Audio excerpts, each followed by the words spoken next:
Welcome to Obey Your Strengths with Gallup Certified Strengths Coach, Kersten. Our guest today is Jessica Weaver. She has spent 25 years helping kids overcome obstacles to obtain an education. She is the CEO of Communities in Schools of San Antonio, a nonprofit on a mission to surround students with a community of support, empowering them to stay in school and achieve in life. Based directly inside schools throughout Bexar County, Communities in Schools connects children and their families to basic and critical resources and needs. Welcome to the Obey Your Strengths podcast, Jessica. Thank you for having me. Well, I'm so glad that you agreed to come and share your story. Let's talk about how we met. Okay. I met you, I want to say in 2014, whenever I began working with Communities in Schools, also known as CIS, to help you guys roll out strengths with your organization. Is that the right timing? Was it back then? About 4 years ago? Sounds about right. Wow. It feels like it's been just yesterday, actually, but yeah, 4 years ago. And I've learned a lot about your organization, and I think you've got something really magical going on there. And I'm so grateful that you're coming to share the story with our listeners today. But I want to start out our podcast with focusing on you and your top 5 strengths. Can you tell us what they are and a little bit about each strength? Okay, so I'll list them really quick. Okay. So my 5 are Ranger, Maximizer, Strategic, Connectedness, and Individualization. Mm-hmm. And so a little bit about them, kind of how they relate to me, is a Ranger and Strategic kind of, I think it's what my staff see all the time. My brain is constantly looking at and Maximizer. I think those 3 are like my work, my work strengths, that they come out in me very often. So I'm always looking at how do I maximize the best potential of everyone, and how do I maximize the potential of a situation? Mm-hmm. And so that always changes. And so then I'm arranging things. Okay, maybe we could do it this way. And so I tell my staff, I know, like they see me when I walk into their office and I sit down and I say, I have an idea. And it's kind of like everyone holds on to their desk because my brain has been kind of arranging and maximizing and strategizing. Just how do we do things better? And I've told you this before, I always wonder, like, did that become part of me because I'm part of a nonprofit? You always try to maximize your resources and trying to strategically think. It's me, but I think it definitely benefits the organization in thinking that way as well. And then in Connectedness and Individualization, I kind of personalize that a little bit more. I feel like Connectedness and Individualization is what helps me keep moving through a mission that sometimes can be difficult. When you're in a nonprofit organization, you're constantly trying to help people understand your purpose and why we do what we do. And when you lose sight, and since I started at the school level, that's why I do the work that I do. And so when I'm at the level that I'm at now, you're not as connected to the kids that you're seeing all the time. And so my connectedness and individualization is really important to me to stay focused on what purpose I have in my life. Mm-hmm. And it goes outside of work as well, because if I don't feel connected or something's individualized, something is really connected to me and the things that are important to me, then it's hard to stay really purposeful. So those are really important to me. And I think in this role as the CEO, those need to continue to be filled, or I start feeling a burden. Mm-hmm. And I start feeling disconnected. Mm-hmm. So those are my 5. And I definitely see them very much alive. Mm-hmm. And I can see when they're very active, but I definitely have to work on those real personal ones to make sure that I feel purposeful and I feel that I'm doing what I'm supposed to be doing. You are known by your strengths too. To give the audience a little bit of context around Communities in Schools, you have a staff of about 150 folks, right? Mm-hmm. And they are geographically located at schools, correct? And how many schools are there now that you We're guys in about serve? 90 some plus schools. Yeah. Wow. Okay. So we don't see our staff very often. You don't see your staff very often. And whenever I began helping you roll out strengths within your organization. And we'll talk about some of the beginnings and the why and all that stuff. But when we're talking about your top 5, I wanted to play a fun game with your staff. And so I made these do you remember the old Guess Who game? Mm-hmm. I think that's what it was called, where you had like the little faces, yes. Uh-huh. right? And you had to describe them to the people, your person across from you. So I had kind of a board set up like that, and I had someone's strengths. And I didn't have the picture of who they were. I just had a question mark. And I used your strengths, of course. And I explained, this person sees the world as moving pieces arranger. Right? This person is looking for the biggest return on investment or a better way all the time maximizer. And I went through your top 5. And when I got to individualization, I said, and this person will always remember unique things about you. No matter where I played that little game. And I didn't go to 90 places. Many times those groups came to me at a certain place, but they all knew you. They all guessed. It's Jessica Weaver. I'm like, yes, how do you know? But that's how they know you. They know you, that you remember. And I would hear stories of like where a fairly new employee had been there maybe 3 or 4 months. And she would say, I sort of mentioned on the side one time to Jessica that I had a husband that was in the military, or a dog named Ralph or something. And Jessica remembered that little bit. And then later on, like 6 weeks later, asked me about it. I'm like, how does she remember all that? Yeah. What's funny is I've grown with this agency. And when there's 10 of you, you remember everything about it. And now when there's 150, this biggest struggle I have had is not feeling like I know everyone's story. Mm-hmm. And so when we are all together about 4 times a year, I give the new staff a challenge. Like, could you come introduce yourself to me? Because I feel like I'm missing that. And so our organization growing has definitely been a challenge. And how do I fill this bucket in understanding my staff and knowing them this way, the way I used to? Right. So, oh, girl, you're obeying your individualization. I love it. That's really cool. I imagine it does create a little bit of a discontented feeling if you can't know each individual. Yes, it drives me a little crazy. Yeah. Okay, well, let's talk about why you guys rolled out Strengths. So tell me the story, before I got involved in coming and doing the actual practitioner part of training. What was the whole idea?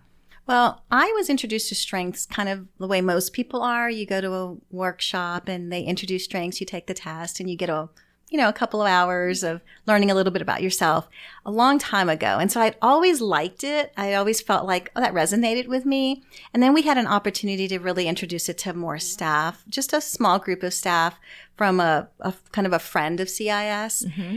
And the reason that we felt like it was an important concept or our culture that we wanted to incorporate was because we work in a world that sees deficit every day. And so in our work that we see our kids who don't have, or our kids who are struggling, or our kids who are that, we tend to see our kids, okay, well, what strength do they have? And that's how we turn the world around. But we forget to do that with the adults that we work with. And so we made a decision that we felt strengths would give the same message to our staff, to the adults, as we give the message to our kids, that they have strengths and so do the adults that we work with. And so that's why it was important to us, because when you work in a world of deficit all the time, that becomes really overwhelming. And we really want to work in a world of strengths, but not just focus on our kids' strengths, focus on the staff and the adults that work with our kids. Mm. So when we had the opportunity to actually do this across the agency, we wrote a grant to ask if we could bring you and bring this across the whole agency. We decided that this was really more of a message to our staff and a culture we wanted to incorporate, that we teach it to see our kids this way, but we really want to see each other this way. Wow. I didn't know that angle. Yeah. Or maybe if I did, Jessica, that really resonates with me now. Maybe it's also because 4 years down the line, I'm a parent of 3 kids now, and knowing more about what you do, I think in the beginning, I didn't realize the hard job you guys have. We're going to talk all about the strengths, but tell us, what are some of the challenges that your staff have at their site locations? Yeah, the big challenge that we have, we purposefully work in schools where there's high poverty. Mm-hmm. So we know we're moving into areas where kids really do have deficit. They're coming in with less than what some of us see our own children with. And so when you already know that, then you already know that you have some things, gaps to fill. And so when kids are going through challenges, it doesn't mean that that they don't have the same potential as everybody else. It just means that someone's got to fill the gap. And so our staff are there to fill that gap. And whether that's just basic needs, which is food, clothing, just stability, that may be the one thing that they need to even get to the next level. And then the other thing that we really focus on is really social, emotional, mental health needs of our kids. We see kids with a lot of anxiety now and with a lot of really difficulty managing and coping with some of the things that they're dealing with, things that as an adult, maybe you've developed coping skills for, but as a child, you haven't really developed those coping skills. So our staff are there. They're that bridge to help them make it through that time of life and how to do that in school and how to do that and still be productive. So our staff are seeing a need all the time. Right. That's what they see all the time. And so you got to really watch our staff and take care of them. And one way to do that is for them to understand what their strengths are. Yes. You know, and I know from working in a nonprofit prior to my Rackspace career, I know that sometimes it's a struggle. And I was working in a financial literacy organization, financial literacy and education. And while we're strapped for resources, that's just sort of the part of being in a nonprofit, pulling from a well that sometimes isn't full.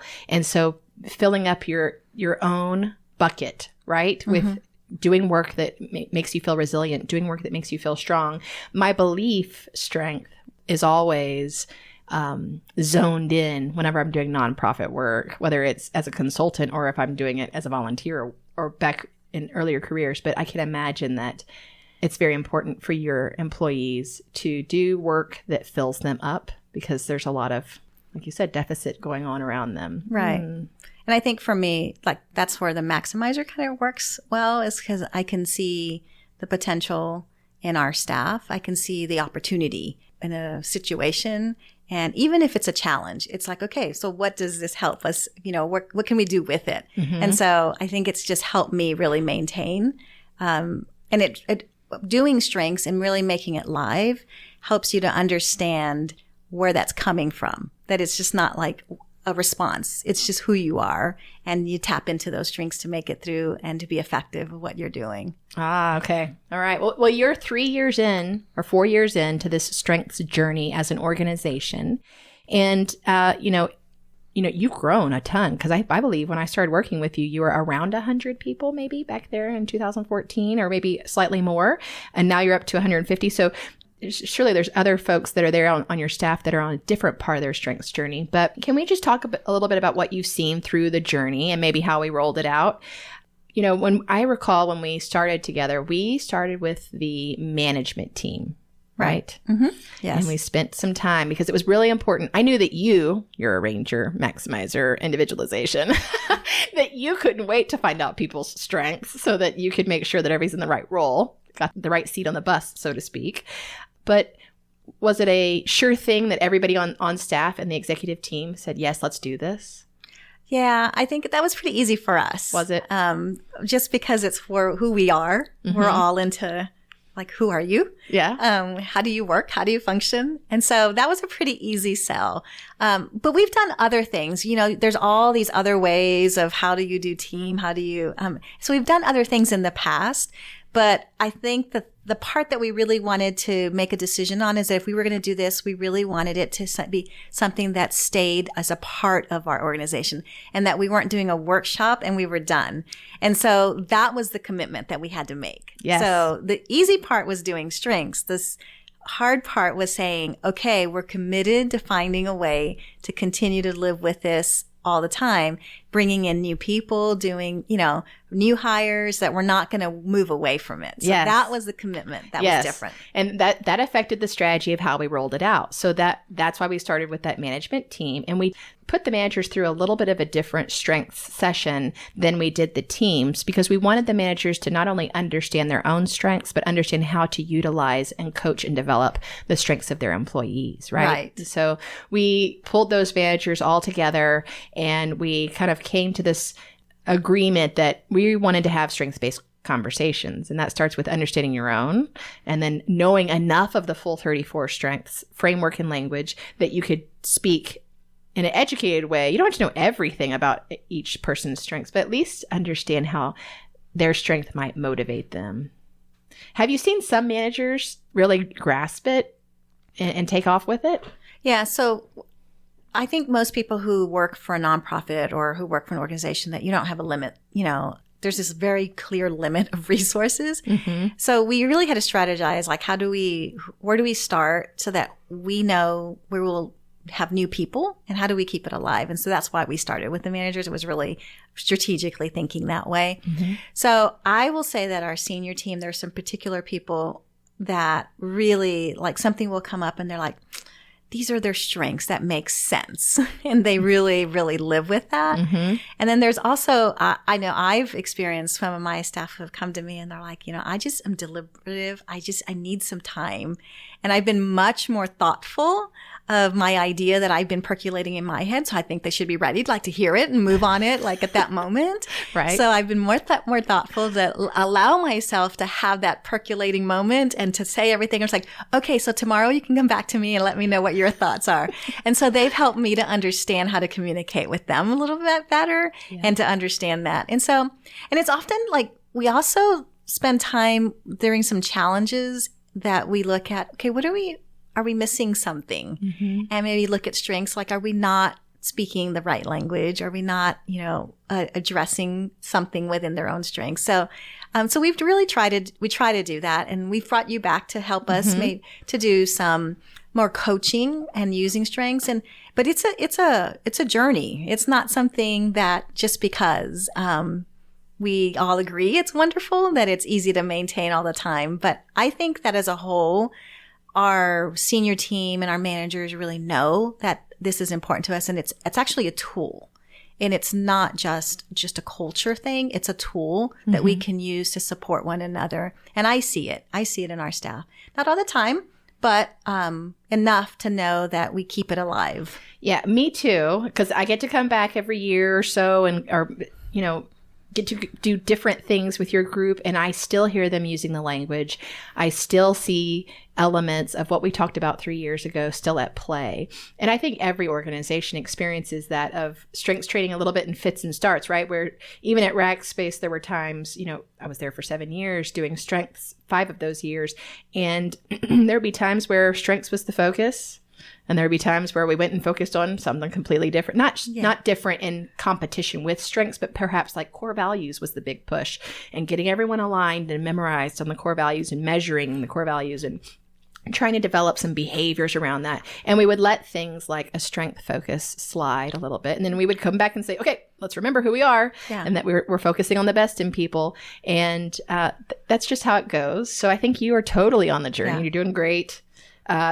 That's why I wanted to have you here, because actually you've done some innovative things around strengths that I think is really important to share. But I want to tell you a story before we move from that training spot where we worked with the managers, and we then rolled it out. Each manager then set up a team session for their direct reports, right? And so then we did lots of training that fall. I remember I happened to be pregnant at the time. We remember. You remember. Yes, I bring pictures of my baby who's now 4. We were wondering if you were going to make it every day. That's true. You did say. And you know what? I think I did my last training on December 3rd and had the baby on December 9th. Yes. But they fed me very well. Your people fed me at every training, and I was very well taken care of. They know how to take care of a person at CIS. So they kind of made it into my heart. But one of the stories that I remember from the team session, Jessica, and I never shared this with you, but I've shared it. I've kept you sort of anonymous in a way, and there's really no reason to do that. But one of the stories that I will always remember from one of those team sessions during a break, some of the site coordinators who are social workers, right? So they're all social workers. They were sitting at their table, and we were having a break, and I was sort of munching on a pickle. I remember we were having lunch maybe, and I'm sitting there. A pickle is fitting. Yeah, it was. That was fitting, but it was just because we were eating Jason's Deli. And I remember hearing this conversation where they're supporting each other, but they sort of are looking at this problem with a student. And the student had missed so much school. And we're in the fall semester. The student had missed so much school already that she was going to have to repeat the grade level. And one of the coordinators said, how's that going with that student? And she said, and the one that was working with the student said, she's having a really hard time getting to school. So she comes to school, but she comes to school after they've already taken attendance. So she just shows up late. If she shows up, she shows up late. And the story or the conversation unfolded, and one person said, man, can't we just go pick her up? I mean, can't we arrange, God, this stinks. Can't we arrange transportation for her? And I glanced at that person's top 5 and they had responsibility. And then the other person said, she made it to school. She only missed 4 days this month. Last month, she missed 6. So she's improving, and I glanced at that person's strength set and I saw developer, seeing potential. And then another person said, well, what's really the problem? I mean, does she need an alarm clock? What is the problem? Can we get the girl an alarm clock? And I looked at it, I saw restorative, and the maximizer of me is thinking, tell the girl to go home and enjoy the rest of the year and come back again next year. The maximizer means start over. My maximizer is not nearly as gracious as yours is, where I'm like, this is not going to work. You're not going to go to the next grade. Just go home and start over. Figure something out. But it was a strength story to me about how each site coordinator, through the lens of their own strength, see the same problem in different ways and what the intervention is. Right. And how when they come together as a team, they're going to come up with the best idea of how to do an intervention if they reach out to each other. If they have the opportunity to reach out to each other and work on something like that together. But for me, just the picture that was happening, the imagery they were setting for me and I was just eavesdropping in on this conversation, I realized, wow, this is strengths at play. It's pretty cool. Well, we actually have a staff who restorative is in their top 5, and it made a huge change in how she looked at herself. And there's a practice called restorative practices that that is actually very research driven around giving kids a voice and how to work through, rather than being a discipline issue, can we work through? And from that point of understanding that restorative was a big part of her and understanding restorative, she has driven herself into this specialty of being a trainer on restorative practices. She found opportunities to become a trainer, and she asked for those opportunities. She has sought them out, and she is now a trainer of restorative practices in the school, and she has practiced it in the school and has now become a trainer for us in teaching other schools on how to use restorative practices. But it comes very much from her learning that this was one of her 5 top strengths, and this is how she functioned, and she wanted to be able to use that as her part of her practice as well. It was a real aha moment for her, and it's changed her path. She's become specialist in this area. Oh my gosh. Thank you oh my gosh. Wow. That to me is exactly the power of strengths, right? Where you can figure out what your uniqueness is and then go train it like a ninja. Yeah. to use Lorenzo Gomez's type of terminology is that, figure out what you're great at and then go train at it like you're going to train in karate. Yeah. And become a ninja. Well, she is a ninja. That's amazing. Yeah. Yes. She's a restorative ninja. Yes. That is so awesome. She knew, this is who I am, and this is what I want to give back. And when I talk about, she asked her principal, can I take the spot of a training that was coming up? She really She knew. sought it out. Yeah. This was following her strengths, obeying her strengths. She knew this was something that was a part of her. Dang it. That inspires me. Awesome. Okay. Well, that's really cool. Thank you for sharing that. You've seen CIS make strengths a language. Are there other ways that they've embraced strengths maybe that you look around the culture and you say, yeah, it's really stuck? Well, we still onboard all of our staff. When they come on, we ask them to do the strengths. And I think what's important is that that's a message to our staff when they first start with CIS early in the beginning, is that it's important to us for you to learn about yourself. Mm-hmm. And we're a little different. So it would be different if we were all in the same building. Right. That when the staff goes through their strengths and we see them every day. So it's a little different. So everyone is in their own school. So over 90 plus schools that we're serving, they're all there. So they don't move from their strengths into a culture that everybody's done strengths. And so we feel it's a personal development as part of themselves as well. And everyone's going to take it to where they want to take it. So I think for that message in itself is where I still see strengths as a really important part of us making that priority from the moment that you walk into CIS, and that this is part, like, you are a strength to us and you are a strength to the kids that you serve. And so we want to start with that message. So that has been a commitment that we've made from the very beginning, and it's a commitment. So for those of us that are nonprofit, it is a commitment because we have agreed that we will always have it in our budget to do that, because we feel like our staff are essential to understand who they are and what strengths they bring to the table. So that's one. That is a good one. Yeah. And you know what? I see your connectedness in that, Jessica. As a coach, I just had to pull it out. Like, that's your connectedness. Okay, what else? And so, but we hear the language. And so I think what it's done is it's helped us to have a language to talk about. And so I know there was a situation that we were dealing with, and my staff came to me like the way that the staff handled it, they're like, well, they're a relator. And so, no, they were harmony. There was harmony. And so it was hard to deal with the conflict that was happening. And so it made us stop to think about, okay, how can we help this person work through this conflict? Because they had harmony. And so so I see, like, the conversation that we have, it's a common language that we can use with one another. And, so it's just embedded.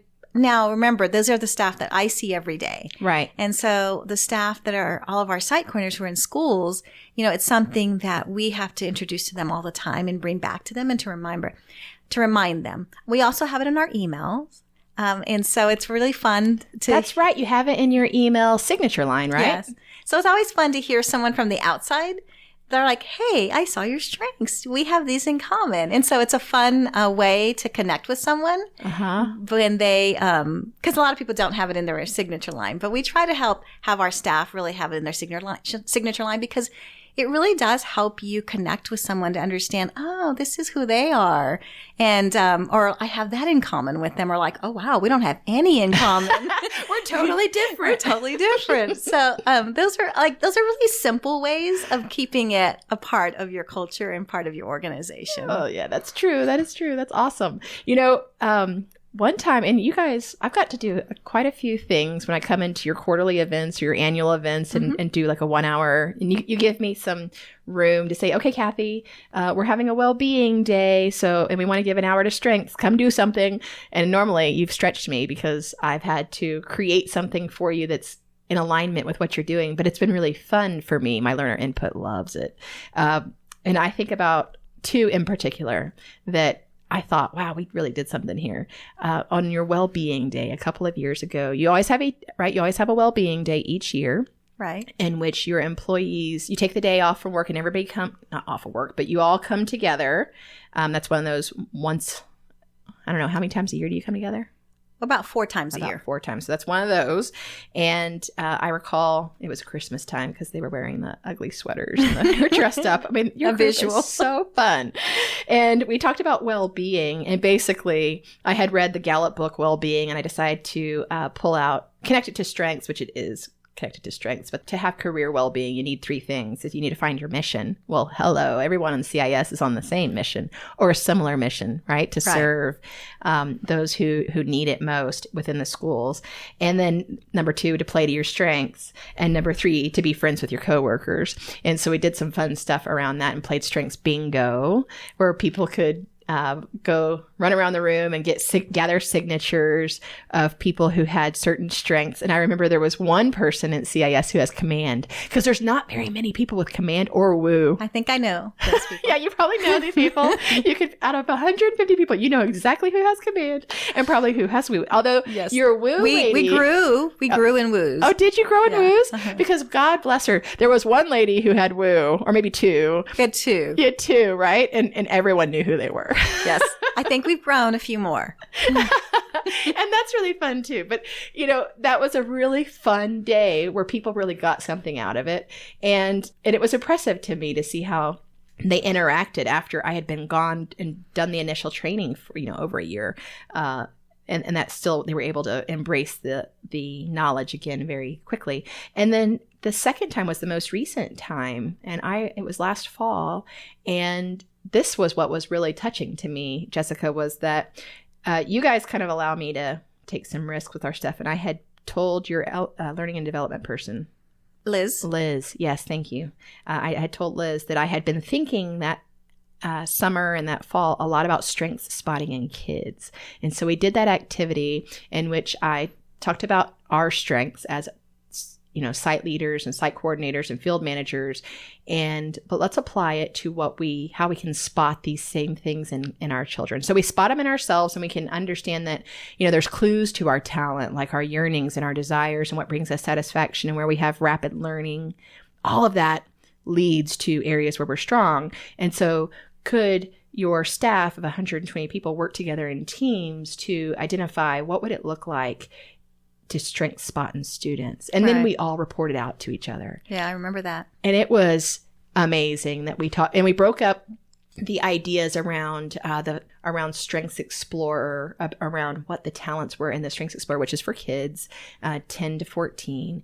And your site coordinators were able to say, this is what you would see with a kiddo with competition, the good stuff and the bad stuff, right? Like the strength of the balcony type stuff, the stuff that is really good. And you go, yeah, they love to win, but you also see that they might cry. Yeah. Right. And I can remember everyone thinking about a kid every time we had a new scenario, like, oh, that's that. They had a poster child for each one, didn't they? I mean, that was a really neat thing to see your staff. And you know what? Your staff lit up about kids, right? So that was another takeaway for me was that like they kind of put up with me. I don't know. I think I have a good relationship with your people. Oh yeah. We have fun together. But whenever they are talking about the work they do, they light up. So that was really cool how they applied the strengths concept into how they spot it in kids themselves. Yeah. And it's important. I mean, I feel our staff have to keep a strengths perspective when we typically get kids that are struggling, whether it's struggling with life or struggling with academics or struggling at school. And our goal is to be that support for them. But if we were to focus on what appears to be the negative behavior or the negative characteristic of it and not be able to see it into a strength, that job would get really hard. Like, for instance, like, we would not tell them to not come back to school after missing that. I know. Sorry, I'm not a social. Kathy, I know. I won't get a job at CIS. Darn it. You're welcome back anytime. But you do. Like, you have to see that. And that activity really helped to kind of grow the message around strengths to beyond ourselves. And then, okay, now what's the next level? Even though you see strengths every day in your kids, but how do you see those behaviors into real strengths? Like, what the negative things that you hear every day, how can you see them in a different way? And how do you help change the lens of those that are around those kids as well? And so that's why the message of strengths is so important to us, because it's beyond a business culture for us. It really is. It's beyond business. It's about seeing positive in a world of deficit. And if you live in a world of deficit, that would just be a sad place to come every day. Right. And so it's beyond a business culture. It really is about what we want our lens to see out of. So I think this podcast, not my particular podcast, but for anyone who's interested in strengths and learning, so my next maximizer activity is, how do we keep this alive? And so I've been listening to the podcast, preparing for this, because I told you, like, oh my gosh, Kathy, like, I'm not anywhere in the realm of people that you've been interviewing. So I was like, oh my gosh, this is a great training module. I'm going to have my leadership staff listen to the podcast individually and have a conversation about what we learned about people's strengths. And do we Do we have other staff that you supervise or that you work with that have those similar strengths? Could you see them? So I was, when I've been listening to them, like, oh my gosh, I have this person listen to this one. I'm going to have this person to listen to this one. So my maximizing was working as I was listening to the podcast. Okay, I have two things for you, Jessica. That number one, you are totally belonging on this podcast because you're a leader who has rolled out strengths in your organization. And number two, you've also evangelized strengths because you've also sent other nonprofits my way. Oh, good. You were talking about what you are doing at CIS and other people said, hey, I want some of that. And how are you getting that? And you said, oh, well, go call Kathy Kersten. You passed along my name and they have come and gotten training from me. So I consider you that evangelist. And then, your leadership team, like they are so great at what they do. They totally need to hear all this stuff. And I need to make, you're right. I'm like, there's my maximizer's meeting your maximizer. Like, how do we need to turn this into a training module for your team? I'm doing it. Let's do it. Oh gosh, we could sit here and my maximizer, your maximizer together. We could come up with something completely different.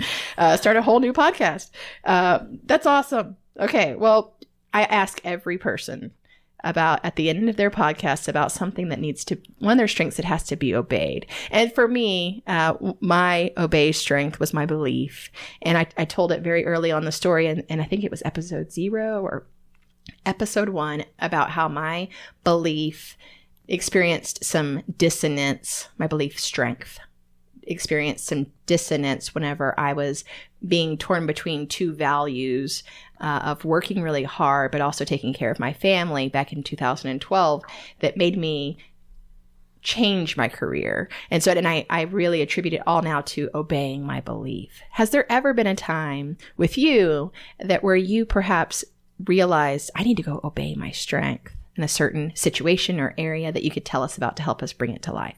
Yeah, I think I talked about it a little bit before, but connectedness and individualization gets lost often in managing and doing all the work that needs to be done.